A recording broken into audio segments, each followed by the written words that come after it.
जय माता दी दोस्तों, आज हम इस वीडियो में बात करेंगे 28 अगस्त को लगने वाले चंद्र ग्रहण के बारे में कि यह चंद्र ग्रहण कब लगेगा, इसका सही समय क्या है और यह चंद्र ग्रहण किन किन देशों में दिखाई देगा।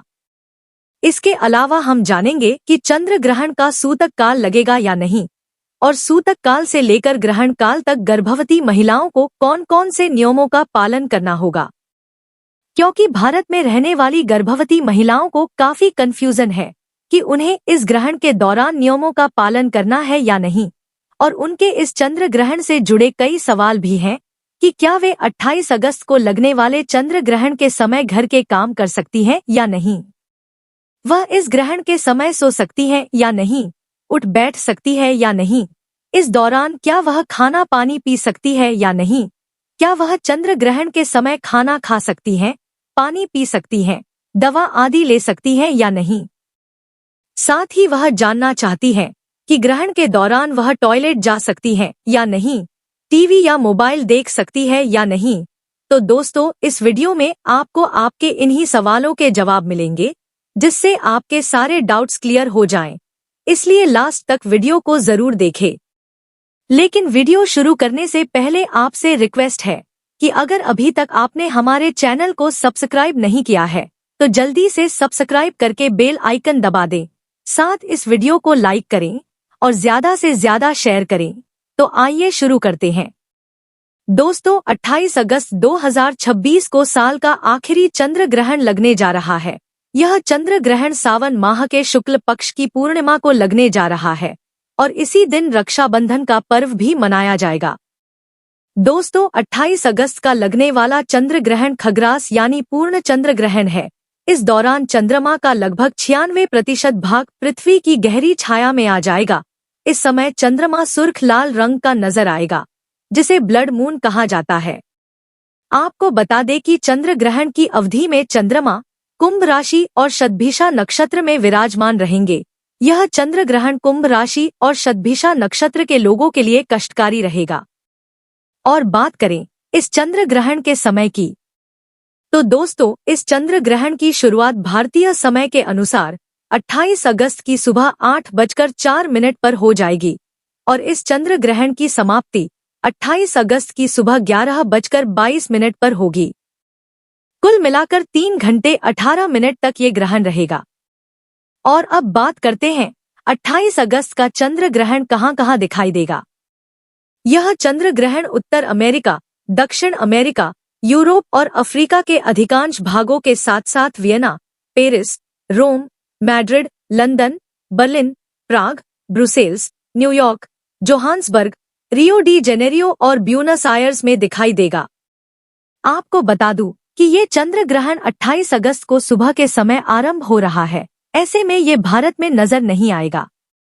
यह ग्रहण भारत के साथ साथ नेपाल, श्रीलंका, बांग्लादेश, चीन, जापान, ऑस्ट्रेलिया और एशिया के अधिकांश अन्य भागों से दिखाई नहीं देगा।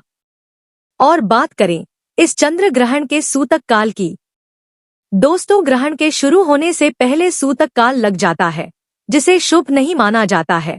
चंद्र ग्रहण लगने के 9 घंटे पहले सूतक काल शुरू हो जाता है, जो ग्रहण के खत्म होने के साथ समाप्त हो जाता है।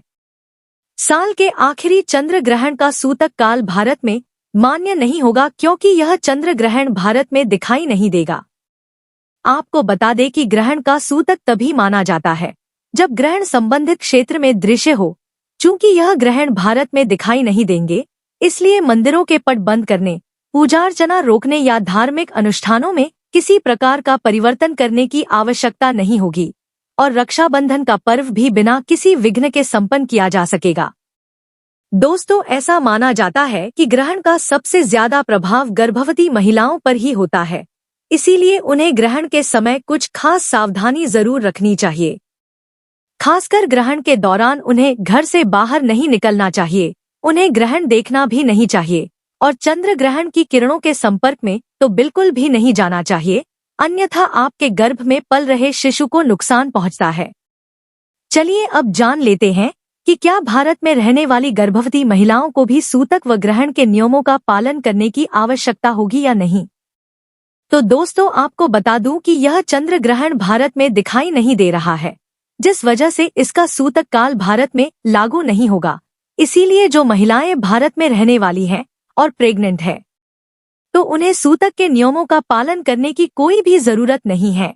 लेकिन बहुत से लोग हर तरह के ग्रहण के नियमों का पालन करते हैं, खासकर जिनके घर में गर्भवती महिलाएं हैं। उनके घर के बड़े बुजुर्ग ग्रहण के नियमों का पालन करने के लिए कहते हैं, क्योंकि ग्रहण कैसा भी हो, जब भी ग्रहण लगता है तो वायुमंडल में निगेटिविटी बहुत ज्यादा बढ़ जाती है, जिसका असर हर किसी पर पड़ता है।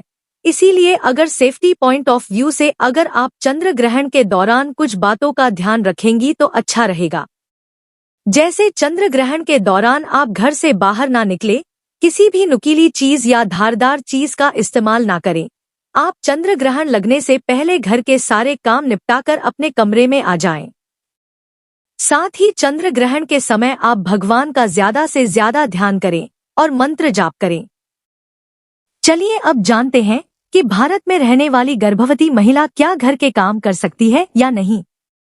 दोस्तों, भारत में रहने वाली गर्भवती महिला हो सके तो ग्रहण के समय छोटे मोटे काम कर सकती हैं। आप बस नुकीली चीज का इस्तेमाल ना करें, अन्यथा आपको घर के काम करने की कोई भी मनाही नहीं होगी। और अगला सवाल है कि क्या वह इस ग्रहण के दौरान सो सकती है या नहीं, उठ बैठ सकती है या नहीं। तो दोस्तों, यह चंद्र ग्रहण भारत में दिखाई नहीं देगा, इसलिए इस दौरान गर्भवती महिलाओं को सोने की मनाही नहीं होगी। आप ग्रहण के दौरान सो सकती हैं और अपनी मर्जी के अनुसार उठ बैठ भी सकती हैं। और अब जानते हैं कि क्या भारत में रहने वाली गर्भवती महिला इस चंद्र ग्रहण के समय खाना खा सकती हैं या पानी पी सकती है या नहीं। तो दोस्तों, जो महिलाएं गर्भवती हैं और भारत में है तो उन्हें इस ग्रहण के दौरान खाने पीने की कोई भी मनाही नहीं होगी। आप अपनी मर्जी के अनुसार खा पी सकती हैं, दवा पानी ले सकती हैं, इसमें कोई भी मनाही नहीं है। और अब अगला सवाल है कि क्या भारत में रहने वाली गर्भवती महिला ग्रहण के समय टॉयलेट जा सकती है या नहीं। तो दोस्तों, गर्भवती महिला ग्रहण के दौरान टॉयलेट या बाथरूम का इस्तेमाल कर सकती हैं, इसमें कोई भी मनाही नहीं है। और अगला सवाल है कि क्या वह टीवी या मोबाइल देख सकती है या नहीं। तो दोस्तों, भारत में रहने वाले गर्भवती महिलाओं को ग्रहण के दौरान टीवी मोबाइल देखने में कोई भी मनाही नहीं होगी। आप इस दौरान टीवी मोबाइल देखकर अपना टाइम पास कर सकती हैं या उसमें भजन कीर्तन सुन सकती हैं।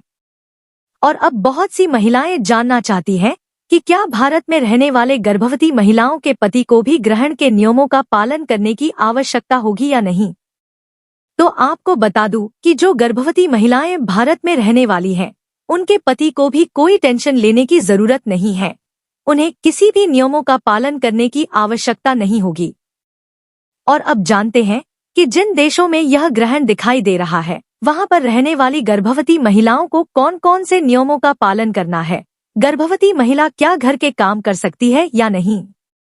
दोस्तों, जिन देशों में यह ग्रहण दिखाई दे रहा है, वहां पर रहने वाली गर्भवती महिलाओं को कुछ नियमों का पालन जरूर करना चाहिए। तो सबसे पहले हम जानते हैं कि क्या वह घर के काम कर सकती हैं या नहीं, खाना बना सकती हैं या नहीं, या खा पी सकती है या नहीं। तो आपको बता दूं कि हमारे शास्त्रों के अनुसार ग्रहण के समय किसी भी तरह की नुकीली चीज जैसे चाकू, कैंची का इस्तेमाल नहीं करना है और ना ही इस दौरान गैस जलानी है, आग नहीं जलानी है। इसलिए आप ग्रहण का सूतक लगने से पहले ही खाना बनाकर रख लें, क्योंकि सूतक व ग्रहण के समय खाना बनाने की मनाही होती है, खासकर गर्भवती महिलाओं को। और बात करें ग्रहण के समय खाना खाने की, तो दोस्तों, शास्त्रों के अनुसार ग्रहण के समय खाने पीने की भी मनाही होती है, लेकिन जरूरत पड़ने पर सूतक व ग्रहण के समय यदि आप खाना चाहती हैं तो उसके लिए आप अपने खाने और पीने वाले पानी में ग्रहण का सूतक लगने से पहले तुलसी का पत्ता डाल लें। इससे उस खाने में और पीने वाले पानी में ग्रहण का दोष नहीं लगता है। और अब अगला सवाल है कि क्या गर्भवती महिला ग्रहण के दौरान उठ बैठ सकती है, सो सकती है या नहीं। तो दोस्तों, शास्त्रों के अनुसार ग्रहण के समय सोना या पैर मोड़ना भी वर्जित है, लेकिन ग्रहण व सूतक का समय इतना लंबा होता है कि इतने लंबे समय तक गर्भवती महिला अगर लेटेगी नहीं, बैठेगी नहीं, तो उसे प्रॉब्लम फेस करनी पड़ सकती है। अगर आप अपनी इच्छा के अनुसार सोना या बैठना चाहती हैं तो गर्भवती महिला को चाहिए अपनी लंबाई के बराबर एक लाल धागा या मौली अपने घर के किसी खूंटी या कील पर टांग दें, या आप चाहे तो दीवार पर सेलो टेप की मदद से आप इस धागे को सीधा चिपका सकती हैं। बस ध्यान रखना है कि धागा मुड़ना नहीं चाहिए। और ग्रहण के समय अपने पास एक नारियल भी अवश्य रखें, इससे ग्रहण का कोई भी दुष्प्रभाव आपके होने वाले शिशु पर नहीं पड़ता है। चलिए अब जानते हैं कि क्या ग्रहण के समय गर्भवती टीवी या मोबाइल देख सकती है या नहीं। तो आपको बता दूं कि ग्रहण के समय गर्भवती महिला का टीवी या मोबाइल देखने में कोई मनाही नहीं होती है।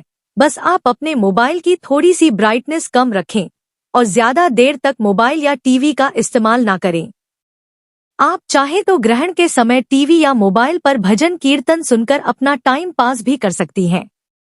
और एक बात बता दूं कि ग्रहण का सूतक लगने से पहले गर्भवती महिला को अपने पूरे पेट पर तुलसी या हल्दी या चंदन का लेप लगा लेना चाहिए। इससे होने वाले शिशु पर ग्रहण का दोष नहीं लगता है। दोस्तों, ग्रहण का सूतक शुरू होने से पहले गर्भवती महिला को थोड़ा सा गंगाजल भी पी लेना चाहिए। चलिए अब जानते हैं कि क्या गर्भवती महिला ग्रहण के समय टॉयलेट या बाथरूम जा सकती है या नहीं। तो आपको बता दूं कि ग्रहण के समय टॉयलेट या बाथरूम जाने में कोई मनाही नहीं होती है। आप ग्रहण के समय टॉयलेट जा सकती हैं, इसमें कोई भी प्रॉब्लम नहीं है। पुराने समय में ग्रहण के दौरान बाथरूम जाने के लिए इसलिए मना करते थे कि उस समय घर के बाहर या खेतों में जाना पड़ता था, जिससे ग्रहण की छाया गर्भ में पड़ सकती थी। इसीलिए पुराने समय के लोग, बड़े बुजुर्ग बाहर जाने से मना करते थे। लेकिन आजकल सबके बाथरूम घर के अंदर ही बने होते हैं, इसीलिए ग्रहण व सूतक के समय बाथरूम या टॉयलेट जाने की मनाही नहीं है। लेकिन फिर भी किसी का बाथरूम बाहर हो या छत पर हो तो वह ग्रहण के समय अपने आप को पूरी तरह से ढककर फिर बाथरूम जा सकती है। इसमें कोई भी प्रॉब्लम नहीं है। चलिए अब जानते हैं कि क्या गर्भवती महिला के पति को भी सारे नियमों का पालन करने की आवश्यकता है या नहीं। दोस्तों, ग्रहण के समय कुछ बातों का ध्यान व नियम सभी लोगों के लिए होते हैं। जो कॉमन रूल्स है वह सभी को फॉलो करने चाहिए। जैसे ग्रहण के समय खाना ना खाना, सोना नहीं, ग्रहण के समय किसी तरह का मनोरंजन ना करना, ग्रहण के समय भगवान का ध्यान करना, यह सारे नियम तो सभी को फॉलो करने चाहिए। दोस्तों, चंद्र ग्रहण के दौरान गर्भवती महिला को चाहिए कि वह ज्यादा से ज्यादा भगवान व अपने इष्ट देव का नाम जाप करें, या गर्भवती महिलाएं ग्रहण के दौरान संतान गोपाल मंत्र का जाप करें या फिर किसी धार्मिक पुस्तक का पाठ करें। इससे आपका समय भी आसानी से कट जाएगा और आपको भगवान का आशीर्वाद भी मिलेगा। और चंद्र ग्रहण समाप्त होने के बाद गर्भवती महिला को गंगाजल डालकर स्नान करके स्वच्छ वस्त्र धारण करने चाहिए। और यदि आप किसी कारणवश स्नान ना कर सकें या आप बीमार हो तो आप अपने ऊपर थोड़ा सा गंगाजल छिड़ककर अपने कपड़े अवश्य बदल लें। इसके बाद आप अपने घर को भी गंगाजल छिड़ककर शुद्ध करें, ताकि ग्रहण का नकारात्मक प्रभाव पूरी तरह से समाप्त हो जाए। और ग्रहण समाप्त होने के बाद स्नान करके अपनी इच्छा के अनुसार कुछ ना कुछ दान भी अवश्य करें। किसी जरूरतमंद को या किसी गरीब को अनाज, वस्त्र और धन का दान करें। इससे आपको शुभ फल की प्राप्ति होगी। तो दोस्तों, यह जानकारी आपको अच्छी लगी तो कमेंट में जय माता दी जरूर लिखें। और अगर आपका कोई सवाल है तो उसे कमेंट बॉक्स में अवश्य पूछ लें। और इस वीडियो को लाइक करें, शेयर करें और साथ ही साथ चैनल को सब्सक्राइब करें। धन्यवाद।